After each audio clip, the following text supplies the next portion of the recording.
Magandang araw kaibigan! Tuloy po kayo sa Felicidad's Channel. Sa mga kwento ng buhay at pag-ibig na hinalukay sa natatagong baul ni Felicidad. Pero bago po tayo magpatuloy, huwag niyo pong kalilimutan na i-like ang video, i-subscribe ang channel, at i-click ang notification bell para lagi kayong updated sa mga parating pa na upload.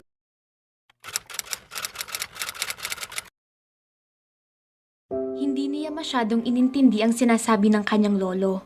Wala pa sa isip niya ang pag-aasawa. Nag-e-enjoy pa si Datu sa pakikipag-date sa mga babaeng ipinagsisiksikan ng sarili sa kanya. Pero hindi niya hahayaan si Antoinette na masira ang kanyang araw.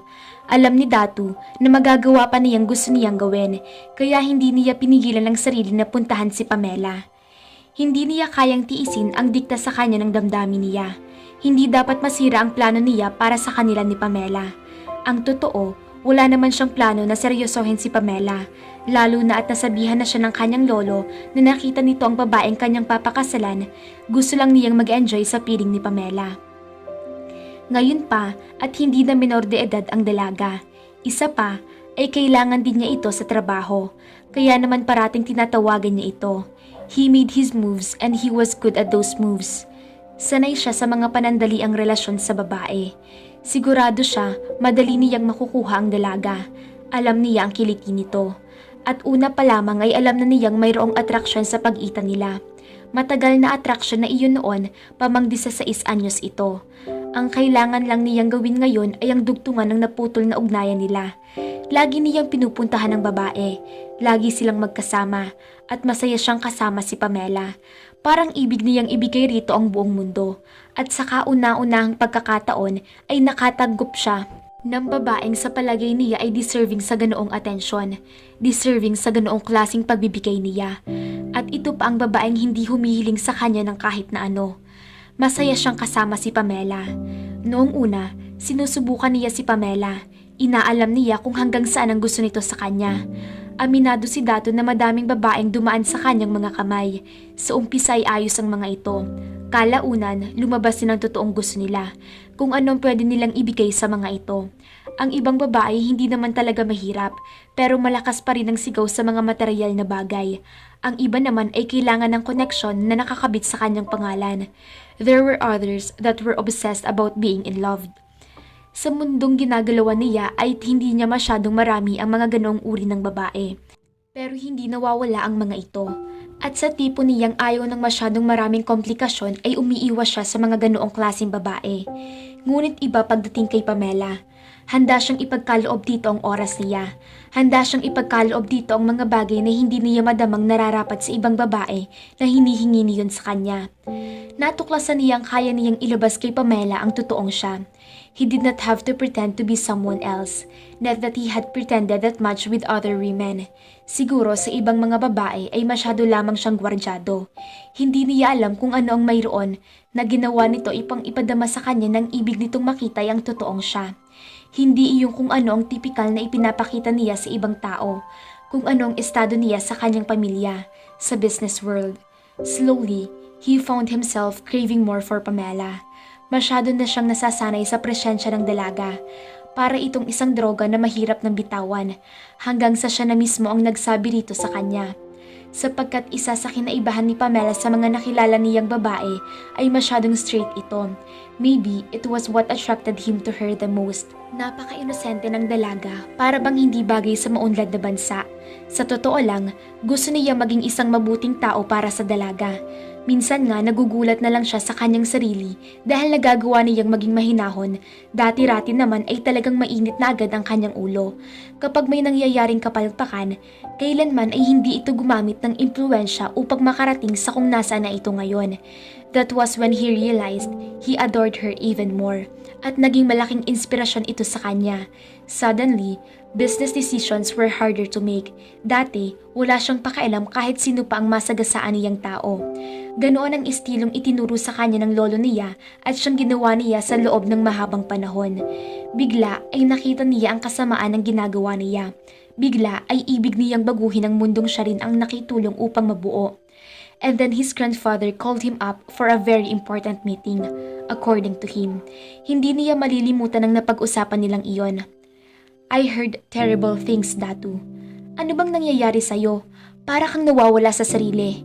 Mababa ka sa mukha nito ang pag-aalala. Terrible things? Ulit na sagot ni Datu. Hindi mo nakuha ang deals na inutos ko sa iyo. Nakatanggap ako ng tawag buhat sa isang kaibigan at nag-aalala siya para sa iyo. May problema ba, Apo? Tanong ng lolo. Matapos niyang pag-aralan ng deal na sinasabi ng kanyang lolo ay hindi kayanin ng kanyang konsensya. Siguro nga ay nagkapuso siya at tinuruan siya ni Pamela na maging makatao, na hindi puro pera. Kaya nagdesisyon siyang ayawan ng bagong negosyo na gustong pasukin ng lolo niya. Madaming tao ang mawawalan ng trabaho at hindi sapat ang makukuha nila para makapagsimula ng bagong buhay. Sa tusong pamamaraan nila ay talagang napalago nila ang kumpanya, pero madami silang binaling batas.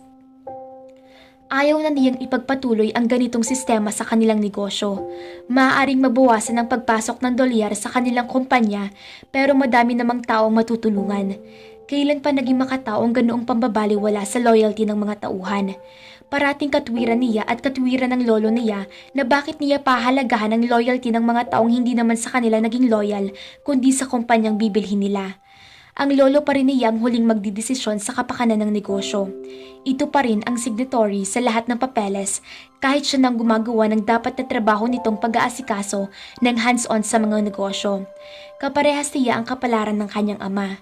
Ngayon niya na-realize na para silang robot na pinasusunod ng kanyang lolo dahil ito pa rin ang nagdidesisyon maliit man o malaki. Ang kagandahan lang na kapag patayo siya ng sariling negosyo, doon siya lamang ang nagdidesisyon. Isa na doon ang magazine niya. Kahit pa malaki ang kinikita niya, wala pa rin iyon sa kalingkingan ng negosyo ng kanyang lolo. Pero masaya na siya dahil may matatawag siyang kanya. At naniniwala naman siya na pagdating ng panahon, hindi man lahat ay makakahati pa rin siya sa negosyo ng lolo niya. Hindi naman ito magtatagal ng habang panahon. Iyon ang nasa isip niya sapagkat iyon ang sinabi nito. Kagaya na lamang ngayon dahil ito sang-ayon sa ginawa niya ay heto at tinatanong siya nito. Kailan ba nito tuluyang ipapasa sa kanya ang pamamahala nang siya na lamang ang gagawa ng mga desisyon? Naiinip na siya. Pero bilang nakatatanda sa pamilya, bilang siyang nag-establish sa lahat ng iyon, ay mataas ang respeto niya sa taong nagpalaki at nag-train sa kanya. Madami pong trabahador ang mawawala ng trabaho, Lolo. Ano naman ngayon? Lolo, kalahati po sa kanila ay malapit ng mag-retired. Kung makukuha natin ang deal, wala silang makukuhang retirement fee. Hindi naman natin yun ibibigay, tama po ba, Kulo? Sabi ni Datu. Pero may makukuha naman silang separation pay. Dapat na nilang ipagpasalamat yon. We are generous, child. You know that. We are not. Hindi na natin iyon problema. Nangyayari talaga ang ganoon at saka kung hindi man natin makuha ang deal ngay, mayroong ibang kumpanya na sasalo. Mangyayari din iyon sa kanilang mga tauhan. Ayoko po na tayo ang gagawa ng ganyang bagay. Sagot ni Datu. Ano naman ngayon? Ipanaliwanag ko na po sa inyong dahilan. Hindi. Iyang babaeng yan ang dahilan kung bakit nagkakaganyan ka. Tama ako? Ngayon niya pinagsisisihan kung bakit pa niya ikunento si Pamela sa lolo niya. Napag-initan tuloy ang dalaga ng matanda. Wala siyang ideya kung bakit si Pamela ang naisip nitong dahilan kung bakit nagbago ang pananaw niya sa buhay. Sa totoo lamang, malaking faktor kung bakit nagkaroon si Pamela, kung bakit nagkaroon siya ng puso sa mga pangkaraniwang manggagawa. Ito lamang ang kaisa-isang babae na kahit hindi siya sabihang magbago ay nagagawa niyang magpakabuti. Ilang beses pa lang silang lumalabas ang dalaga at hindi pa ganoon kalalim ang kanilang pagsasama. Pero nakita kaagad niya ang kabutihan ng babae. Sinabi nito sa kanya ang mga pangarap niya at gustong mangyari. Bata pa lang ako, pangarap ko nang magsulat ng sarili kong libro. Sa ngayon, gagawin ko muna ang inspirasyon ng mga taong nagpapakasal at tunay na nagmamahalan. Masayang sabi ni Pam. She was such a sweet, lovely woman, full of knowledge. No, not knowledge, but grace, wisdom.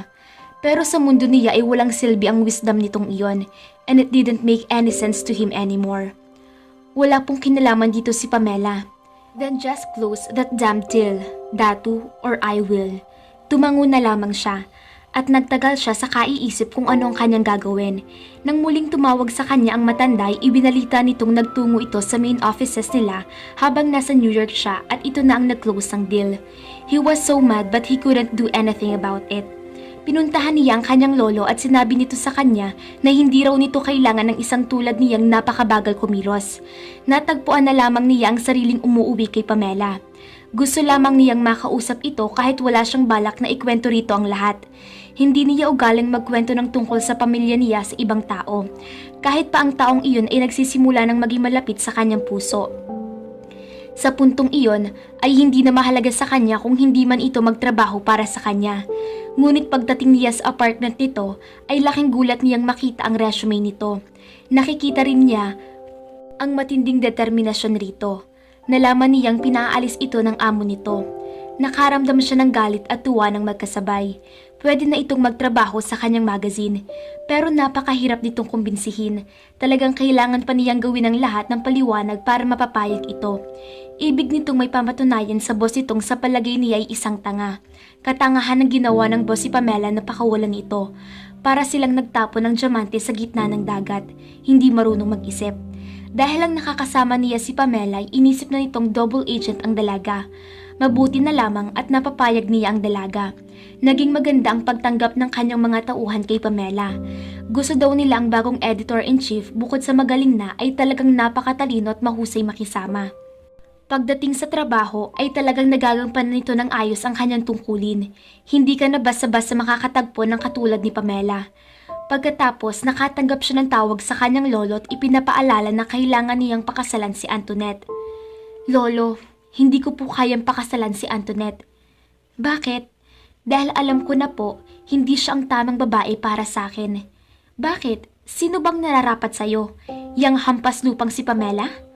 Mataas sa boses ang kanyang lolo. Siguro naman po, pagdating sa personal kong buhay ay labas na kayo, lolo. Sorry po, pero buhay ko po ito.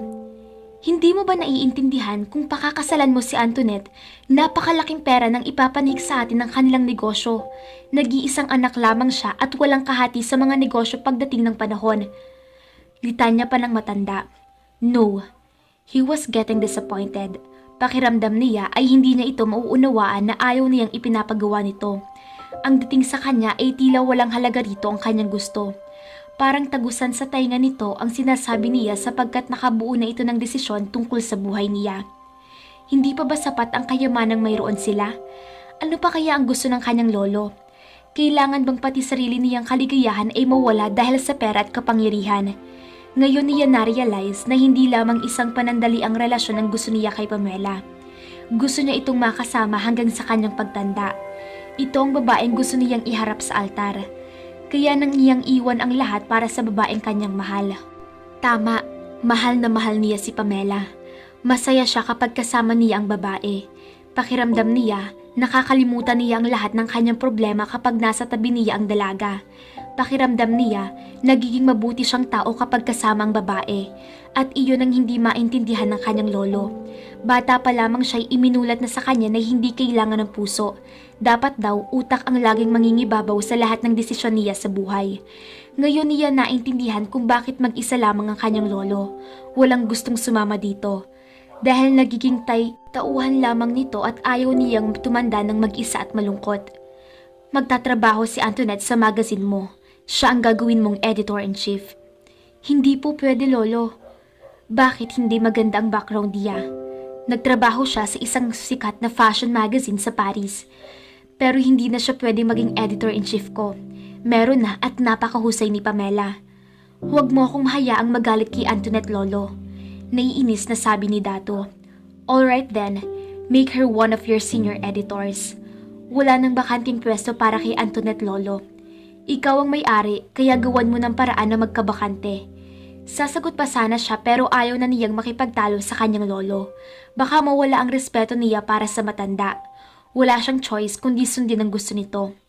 Okay, pero bigyan ninyo ako ng konting panahon. Natagpuan niya ang sariling sakay ng kotse papunta kay Pamela. Nakakaramdam siya ng kapayapaan kapag kasama ang dalaga. At hindi siya nagkamali pagkakita pa lamang niya sa mukha ng dalaga ay gumaan na ang mabigat niyang dibdib. Natatawa si Dato kay Pamela dahil panay ang sulat nito sa maliit na notebook na dala nito kahit saan sila magtungo. Minsan, kahit nagdi-dinner sila ay nag-e-excuse ito sa kanya upang magsulat doon. Ngunit parating alam nito kung kailan siya tiyempo. When they were having moments. she would forget about that notebook. Kapag lang nagkakasiyahan sila minsan ay saka nito inilalabas iyon. Napakatindi ng dedikasyon nito sa trabaho nito kaya hindi na siya nagtaka kung paano ito nakarating sa ganoong estado sa iilang taon nito sa larangang iyon.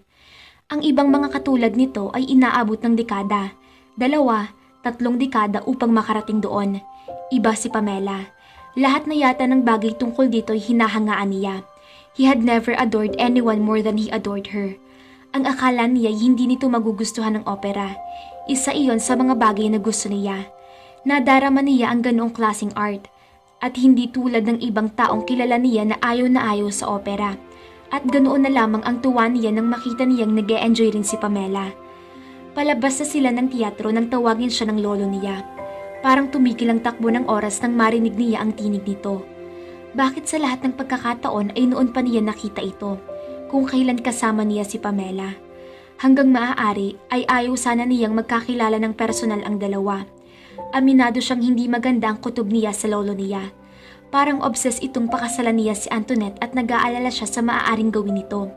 Iniisip na lamang niya na hindi marahil ito gagawa ng hakbang na hindi niya alam.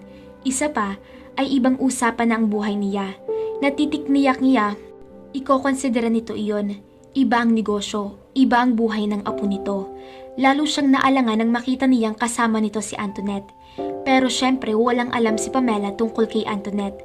Wala siyang ideya kung ano ang mga pinagsasabi ng kanyang lolo kay Antoinette tungkol kay Pamela. Hindi niya alam kung sinabi ng lolo niya na gusto nito ng merger sa kumpanya ni na Antoinette at iyon talaga ang plano ng matanda kung bakit nais siya nitong ipakasal sa dalaga. Nagbibingi-bingihan siya noong sabihin ng lolo niya na magtatrabaho sa magazine si Antoinette. Gaya ng inaasahan niya ay nagtanong ito sa kanya. At kinalunesan ay nasa Manhattan na si Antoinette. Naging mahirap para sa kanyang hanapan ito ng pwesto. Kinausap niya ang fashion editor nila at binigyan ito ng malaking halaga para sa pwestong uukupahin ni Antoinette.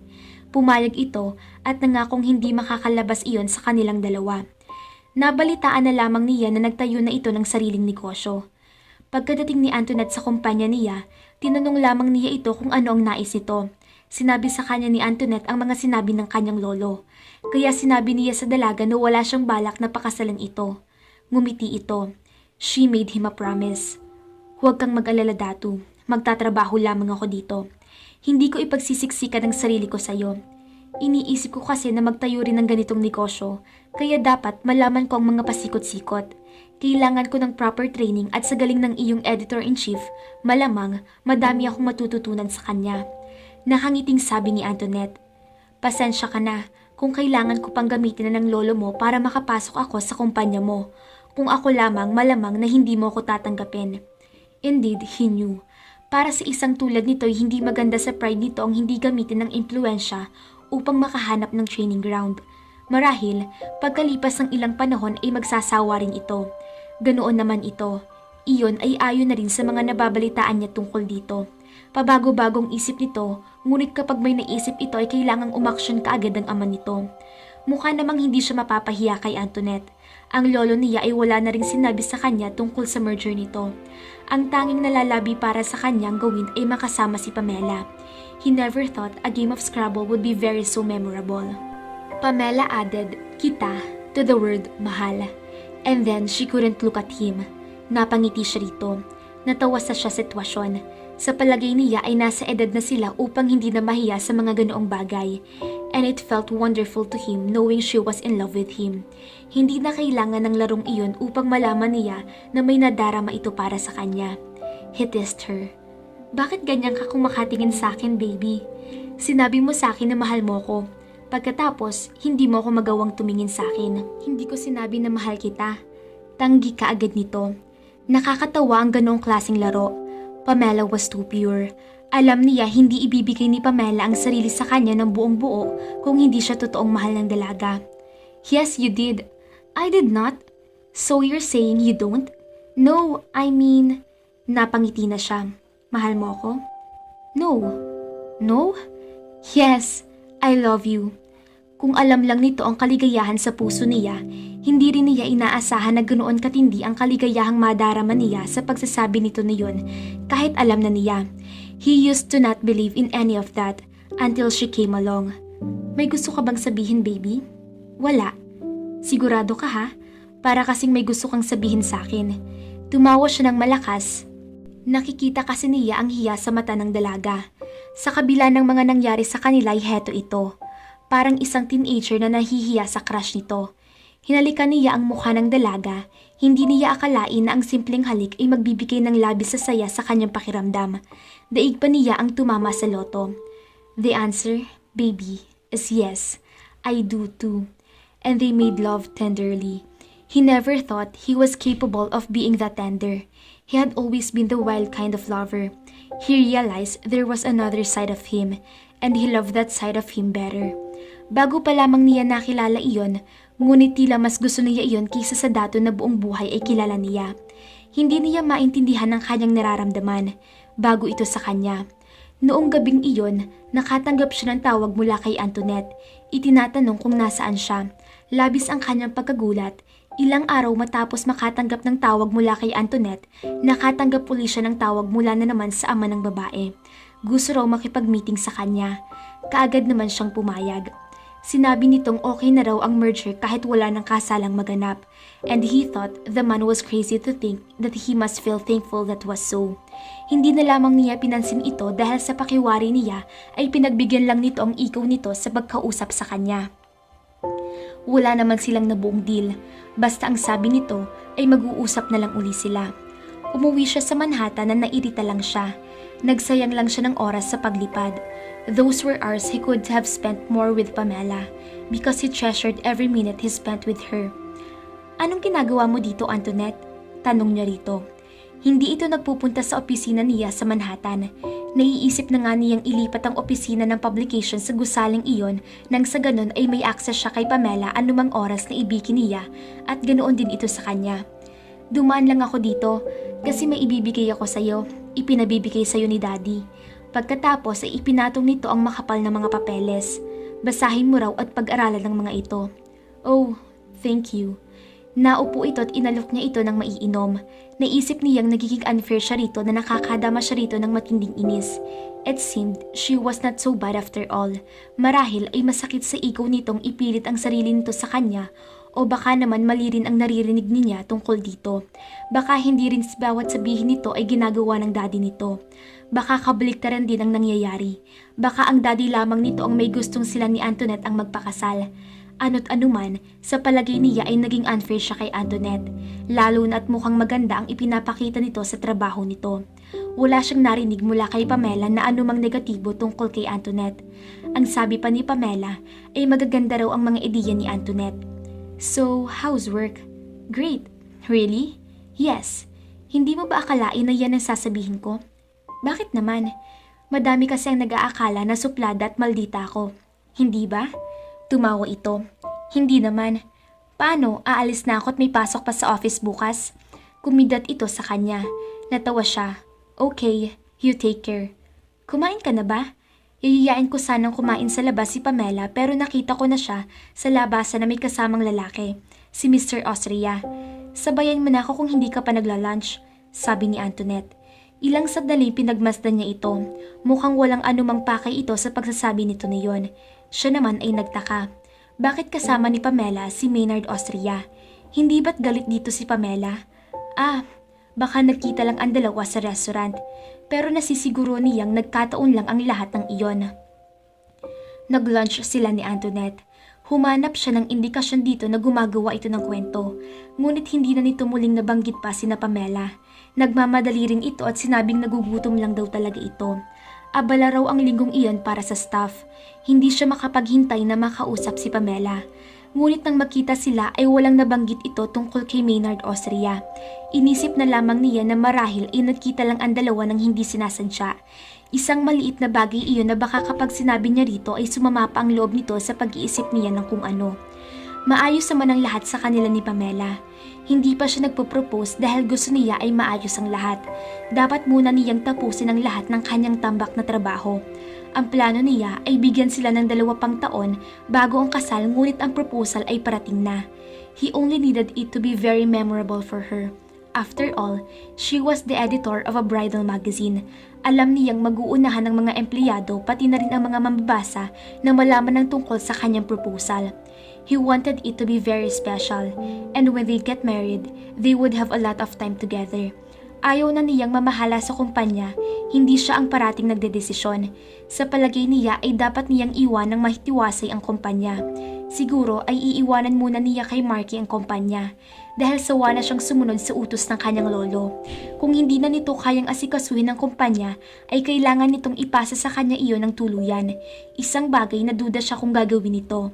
Kaya kung iiwan na uli niya ang lahat dito, ay sisiguruhin niyang walang masasabi ito sa kanya. Hindi nito mapipintasan iyon. Hindi niya kailangan ng madaming pera. Simple lamang na babae si Pamela. Hindi ito maluho. Siguro sa kinikita ng kanyang sariling kumpanya ay mabibigyan niya ng magandang buhay ang dalaga pati ang kanilang magiging anak. Siguro magugulat ang madaming tao sa pinili niyang landas. Pero masaya siya nang kasama si Pamela. Uunahin muna niya ang kaligayahan niya bago ang sa kanyang lolo. Binigyan niya ng singsing si Pamela at nangakong pakakasalan niya pagdating ng tamang panahon. Dinala niya sa Hawaii ang dalaga dahil nabasa niya ang journal ni Pamela na gusto niyang makarating sa lugar na iyon. Gusto niyang hindi nito malimutan ang lahat ng tungkol sa pagbibigay niya na ito ng promise ring at mukhang ganoon nga ang nangyari. That night, he felt like he had accomplished something big. Kahit kung tutuusin ay ordinaryong bagay lamang ang ganoon sa magkasintahan, iba ang kalhugan niyon sa kanya. Iyon ang kauna-unahang pagkakataon na nagbigay siya ng isang singsing sa isang babae na may ganoong kalalim na kahulugan. It was a start of another life for him. It was a start of another life for them. Kung alam lang nito ang mga plano niya para sa kanila, but that was going to be a surprise. At natitiyak niyang kapag nalaman na nito ang sorpresa niya, ay matutuwa ito. Hindi nga ba't hindi rin ito natutuwa kapag hindi sila madalas na magkasama? Kapag naayos na niya ang lahat ay madadagdagan ng oras sila para sa isa't isa. Pagkatapos ay biglang nagkaproblema ang magazine. Sobra ang pag-aalala ni Pamela. May hinala ito na may sumasabotahe sa kanila. Ang hinala niya ay isang taga-layout department ang tao nito. Nanakaw ang ideya nila na babasahin at unang mag-release ang kabilang magazine. Para sa kanya ay maliit na problema lang iyon, bagaman nakakaalarma at hindi na maaaring maulit muli. Alam niyang kaya ni Pamela ang lahat. Ganun pa man ay gumawa siya ng sariling investigasyon. Hindi siya makapaniwala sa sinabi sa kanya ng kanyang tauhan. Walang nakakalabas na impormasyon sa ibang departamento. Marahil daw ay mismong si Pamela ang naglalabas ng impormasyon. Kausap niya sa kanyang sasakyan ng lalaki. Inihabol lang nito sa kumpanyang impormasyon. But that's impossible. Aniya sa kausap niya. Ito ang head ng security department nila sa Gusali. He used to work for the government. Nagkaroon lang ito ng sakit kaya napilitang pumasok sa pribadong sektor. He was very good, but he couldn't be right in his investigation. Yan po ang aking hinala, sir. Hindi yan ang iniisip ko. Bakit naman kailangan niyang magbigay ng information sa ibang magazine? Siya din ang malulugi. Pwede naman siyang umalis dito anytime na gustuhin niya. Hindi na sumagot ang lalaki at bumaba na sa sasakyan. Nakadama siya ng galit sa nakausap niya at ibig niyang sisantihin ito. Kung hindi lang nagsalita ang kanyang driver.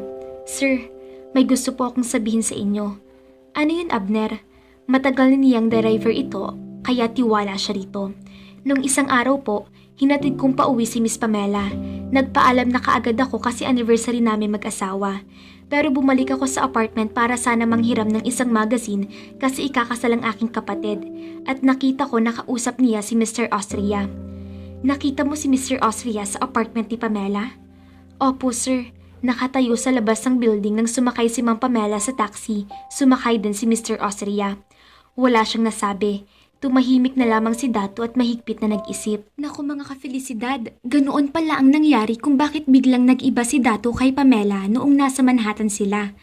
Pero napatunayan naman natin na tunay na minahal ni Dato si Pamela. Kaya mga ka-felisidad, samahan niyo akong abangan ang susunod na kabanata upang matuklasan ang maaari pang mangyari sa buhay pag-ibig ng ating mga bita. Abangan!